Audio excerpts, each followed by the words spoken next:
Hello students, I am आकांक्षा और मैं आज आपको इकोनॉमिक्स सब्जेक्ट पढ़ाने वाली हूँ जो कि बहुत टफ लगता है कुछ स्टूडेंट्स को, बट ऐसा नहीं है, बहुत सिंपल सब्जेक्ट है अगर उसे अच्छे से पढ़ेंगे तो। ठीक है, तो इसमें फर्स्ट चैप्टर हमारा क्या है, इंट्रोडक्शन है। इंट्रोडक्शन में हमें सब चीजें धीरे धीरे डिटेल में सब चीज बता दी गई है इसमें। तो फर्स्ट टॉपिक इसका इकोनॉमिक्स है।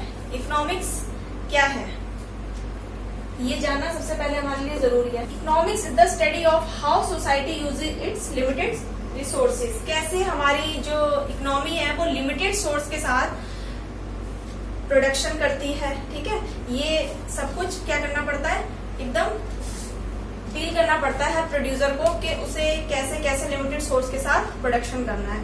तो हमारी जो ह्यूमन एक्टिविटी है इसमें फॉर एग्जाम्पल के लिए जैसे हमारे सोर्सेज लिमिटेड है और ह्यूमन वांट्स लिमिटेड है, तो एक प्रोड्यूसर क्या करता है, वो उन्हीं साधनों का यूज करता है और लिमिटेड मात्रा में करता है जिससे उसका प्रोडक्शन अच्छा ज्यादा हो सके और लोगों की इच्छाएं भी उससे खत्म हो जाए। और ये हमें ये भी सिखाता है कि हमें कैसे कैसे वर्क करना है, कैसे कैसे एक्टिविटी करनी है। ठीक है, हमारी ये दो टाइप्स की होती है इकोनॉमिक्स। फर्स्ट होती है हमारी माइक्रो और दूसरी होती है मैक्रो। माइक्रो मतलब क्या होता है, माइक्रो मतलब होता है सूक्ष्म, छोटा, मतलब स्मॉल, और मैक्रो मतलब होता है लार्ज, मतलब बड़ा। ठीक है, इसमें हम माइक्रो में क्या करते हैं, हम जैसे कि हमारी पूरी जो इकोनॉमी है इसमें हम छोटी छोटी चीजों का अध्ययन करते हैं, स्टडी करते हैं। जैसे कि वन प्रोड्यूसर कितना प्रोड्यूस करता है, वन कंज्यूमर कितना कंज्यूम करता है। ठीक है, हम इसको माइक्रो को ऐसे स्टडी करते हैं।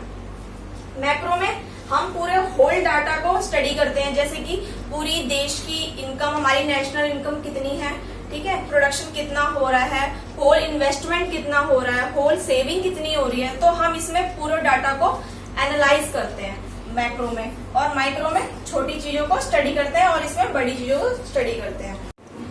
अब इसमें हमारा सेकंड टॉपिक आता है सेंट्रल प्रॉब्लम।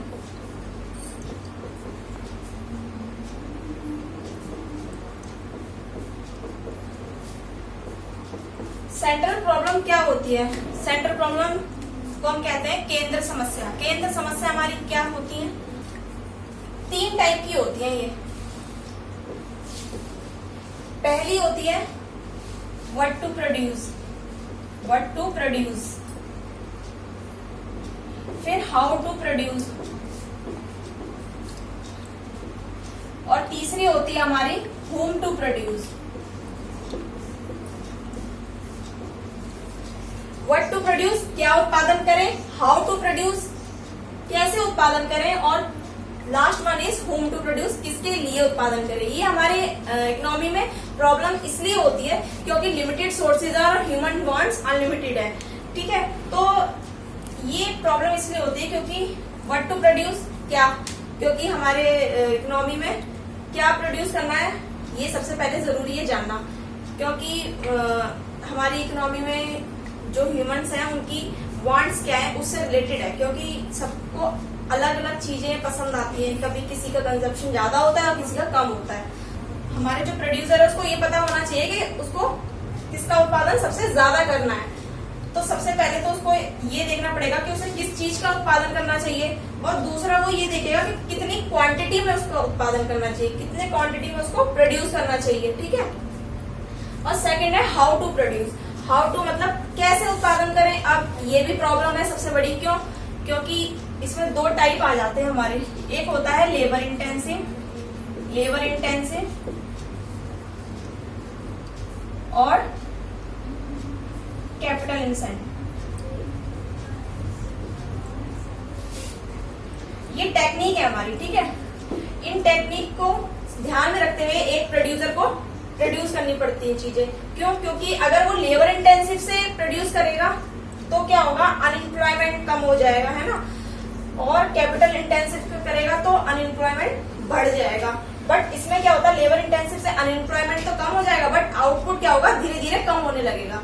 और कैपिटल इंटेंसिव में क्या होता है कि अगर हम मशीनों के थ्रू काम करेंगे, ठीक है, काम करवाएंगे, चीजें प्रोड्यूस करेंगे, तो अनएम्प्लॉयमेंट तो इसमें बढ़ जाएगा, बट आउटपुट है वो हमारा काफी ज्यादा हो जाएगा, बढ़ जाएगा, मतलब क्योंकि मशीनों के थ्रू काम होगा तो ऑफ कोर्स आउटपुट है वो भी बढ़ जाएगा, और लेबर के थ्रू होगा तो हमारा आउटपुट गिरने लगेगा। होम टू प्रोड्यूस, किसके लिए उत्पादन करें, ये जानना बहुत जरूरी है, क्योंकि हमारे पूरे इकोनॉमी में दो टाइप के लोग रहते हैं। फर्स्ट होते हैं लेबर क्लास और सेकंड होते हैं कैपिटलिस्ट क्लास के पर्सन्स होते हैं। ये दो टाइप के लोग रहते हैं, क्योंकि इनकी जो परचेजिंग पावर है वो बहुत कम होती है ना, क्योंकि इनकी इनकम भी बहुत कम होती है तो परचेजिंग पावर भी इनकी कम होने लगती है। तो कैपिटलिस्ट लोग जो होते हैं उनकी परचेजिंग पावर काफी ज्यादा होती है। तो एक प्रोड्यूसर उन्हीं के लिए प्रोड्यूस करता है चीजें, उन्हीं की चीजें गुड्स प्रोड्यूस करेगा जिनकी परचेजिंग पावर ज्यादा होगी, ठीक है। तो सबसे ज्यादा वो इन्हीं के लिए प्रोड्यूस करते हैं, इनको क्या पसंद है इनकी सब चीजें ध्यान में रखते हैं, वो चीजें प्रोड्यूस करते हैं। थर्ड टॉपिक है हमारा अपॉर्चुनिटी कॉस्ट। अपॉर्चुनिटी कॉस्ट से आप क्या समझते हैं, थोड़ा सोच सकते हैं आप। इसको हिंदी में वैसे कहते हैं अवसर लागत, ठीक है। इसकी एक अच्छी डेफिनेशन क्या है, opportunity cost is the cost of best alternative. मतलब हम उसी चीज को, उसी गुड को चूज करेंगे जो हमारे लिए बेस्ट हो, ठीक है। फॉर एग्जाम्पल के लिए हम मार्केट में जाते हैं और हम मार्केट में कुछ भी XYZ कुछ भी समझ लो, या फिर हम कोक लेने जाते हैं तो वहां पर हमें कोक अवेलेबल नहीं मिली शॉप पे, ठीक है। फिर उसकी जगह हमें क्या, हमारा बेस्ट अल्टरनेटिव क्या हो गया, हमें उसकी जगह पेप्सी मिल गई तो हम पेप्सी को ले लेंगे उसकी जगह। तो हमारे लिए बेस्ट अल्टरनेटिव क्या हो गया, पेप्सी हो गया। तो इसीलिए हम अपॉर्चुनिटी कॉस्ट को हम ऐसे ही समझते हैं कि अपॉर्चुनिटी कॉस्ट हम हमारे लिए जो भी बेस्ट है उसके अपोजिट में हम उसे ही मानते हैं। फोर्थ हमारा टॉपिक क्या है, मार्जिनल अपॉर्चुनिटी कॉस्ट।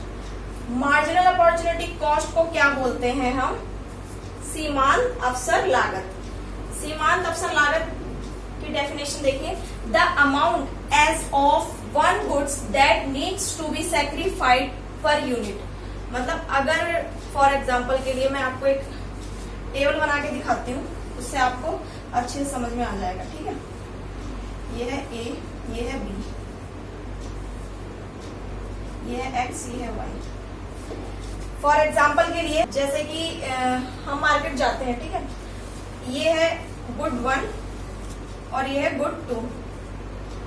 अब इसमें हम क्या करते हैं, अगर हमें एक गुड ये खरीदना है, ठीक है, तो इसकी हम क्वांटिटी कितनी ले रहे हैं, 3 क्वांटिटी ले रहे हैं। और वही गुड 2 में क्या करते हैं हम, अगर हम किसी की मात्रा, किसी की क्वांटिटी कम कर रहे हैं, जो इसको हम डिक्रीज कर रहे हैं, ये देख रहे हैं आप डिक्रीज हो रही है ये, और फिर जब ये डिक्रीज होगी जो इसका बेस्ट दूसरी अल्टरनेटिव है, जो भी जो सैक्रिफाइस वैल्यू है, तो उसकी हम क्वांटिटी क्या करेंगे, बढ़ा देंगे, ये हमारी फिर बढ़ने लगेगी धीरे। तो साफ सीधी बात इससे ये हम जानते हैं कि अगर हमें किसी एक गुड का कंजप्शन बढ़ाना है, ठीक है, अगर किसी भी एक गुड का, किसी भी एक कॉमोडिटी का हम कंजप्शन बढ़ाते हैं तो दूसरे को क्या करते हैं, सैक्रिफाइस करते हैं, ठीक है, डिक्लाइन कर देते हैं। तो ये चैप्टर आज यही क्लोज हो जाता है, इतने टॉपिक इसके मेन थे, ठीक है। और अगर आपको हमारी वीडियो पसंद आई हो, अच्छी लगी हो, सेटिस्फाई किया हो उस वीडियो ने, तो आप लाइक, सब्सक्राइब एंड शेयर जरूर करें।